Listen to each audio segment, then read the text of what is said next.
Hey everyone, Mr. Newman here, and I'm going to teach you how to type piecewise functions into your calculator.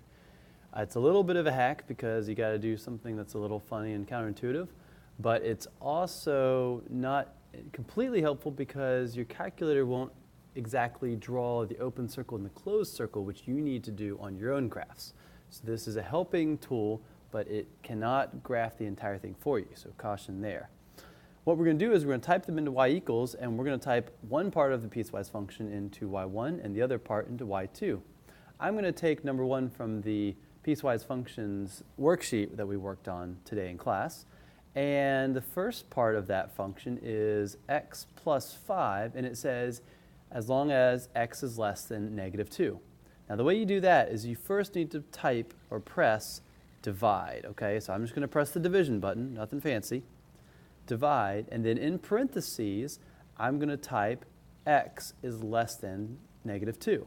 The way you type less than is you come here, you see math, you need to press second math and go to test.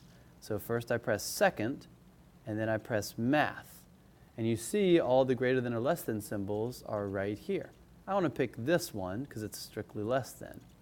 Now make sure you press -2, not -2, and close the parentheses. If we look at the graph, we can see it graphs the function x plus 5 everywhere that is less than -2. Now because that's strictly less than, this here should be an open circle, but your TI calculator doesn't graph that. So when you're drawing it, you'll want to make sure you graph that open circle. Let's go back to y equals. I'm going to type in the second part into y2. That's x squared plus 2x plus 3.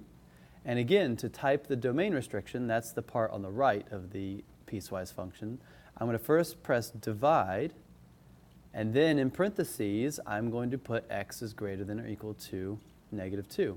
So again, second math goes to test, and then this time we're doing greater than or equal to -2. And when we close the parentheses and graph that, you see the rest of the function is right there. Now this is a nice function because it connects there at -2. If I press trace, and I can go over here to -2, one of the things that you have to be careful of is you see up here how we're on y1, okay?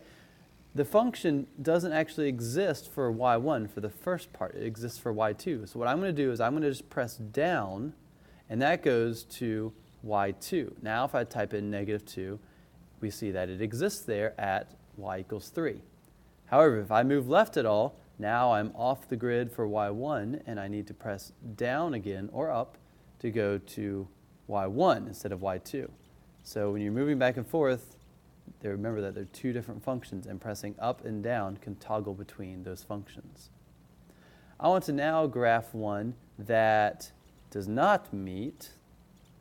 And so what we're going to do is we're going to do the second one. So 2x plus 1, again, to type in the domain restriction, we type divided by x. And second test, we want greater than or equal to this time, 1. And if you look at this graph, notice how it ends there. We don't know if that's a closed or open circle, but because I typed in greater than or equal to, I know that should be a filled in circle. And in the second part, I'll type in the second one. That's x squared plus 3 divided by x less than, second math, less than 1. Notice greater than or equal to 1 is the first equation, less than 1 is the second equation. And now if I graph this, you see how there are two different functions and they don't meet there. So to find out which function should have the closed circle, one thing I could do is press trace, go over to 1, and look, okay, y1, the function exists, so that should be a closed circle. If I press down and then type in 1 and press enter, you notice this does not exist here for y2, so the second part should be an open function, so open circle. So I know that, let's see, I believe y1 is the bottom down there. That should be closed, and the top should be open. Unfortunately, my drawer is too big a line to draw the closed and open correctly, but that's why you need to be able to think about it and figure out which one is closed and open on your own. All right, thank you very much for watching.